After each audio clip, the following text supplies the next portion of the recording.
With more than 30 animated titles, 80 plus video games, and $20 billion in revenue, Mobile Suit Gundam is among the most successful media franchises ever made. Even though the different shows are distinct from one another, each Gundam series consistently explores themes of politics, war, history, technology, and the direction of the human race. It's widely accepted that the best iterations of the franchise come from its Universal Century timeline started in the original anime.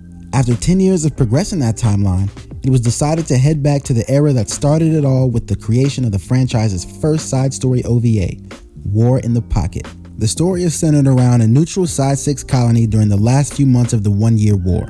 There's a deliberately laid-back vibe going in this section of the world building because the colonists see the war as somebody else's problem. To them, it's all good in the hood, and this is fleshed out through the eyes of our protagonist, a little inbred dweeb named Alfred. Pause. More on him later.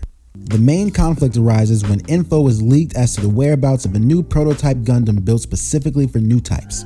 A small team of Zeons are tasked with locating and stealing the new Gundam, which the Federation has transported to a secret base on Side 6. Unpause, back to the dweeb. I get it. His childlike innocence is a representation of the greater atmosphere of the colony in that they just don't have a concept of what war really is. I promise I get it. Even though I know that, I waited on bated breath for Al to catch a stray bullet every single episode. So a battle breaks out in the colony, and excited by the prospect of death, I guess, inbred dweeb goes chasing after a Zaku that's been shot down, befriends the pilot, joins the crew, and revels in his role as an honorary Zeon. What? Just as I was ready to kick this show to the curb, all fucking hell breaks loose, and we get to what this show has been straight finessing our asses into this whole time.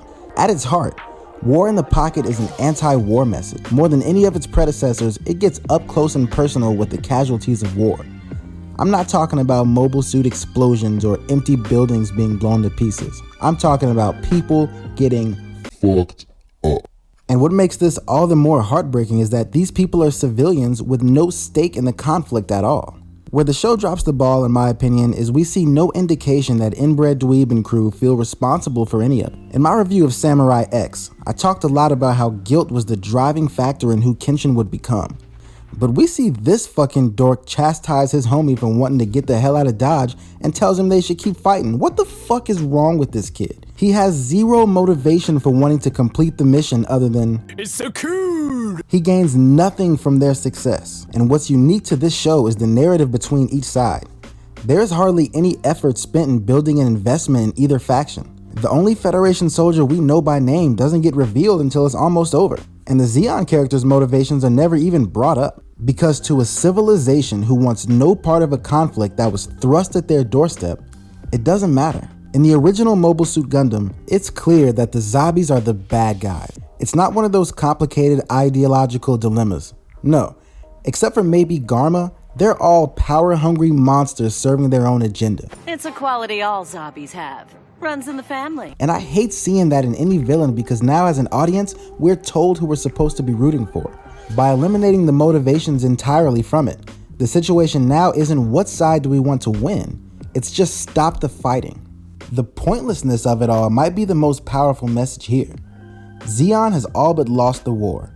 Amuro and White Base are bitch-slapping Zaku's like it's going out of style, and we know from the original anime that Amuro never gets this prototype Gundam. From the very beginning, neither side's mission mattered at all, and that's the prevailing message of the show. A lot of countdowns put this show in the upper echelon of Gundam esteem, and I gotta say, I disagree. A big thing for me is connecting with a character, and I couldn't manage that here. It also spends too much time in the beginning dragging, and I think it even could have been an episode shorter. But I liked it well enough. Once it kicked off, it was a ride, and it's always interesting when they check back into the 1-year war.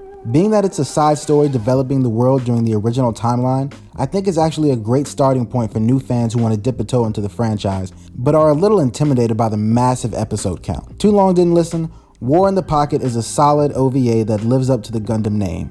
Whether you're an old or a new fan, I'd recommend giving it a look for yourself. I love you, but we really gotta go right now. Fine, it was fun while it lasted.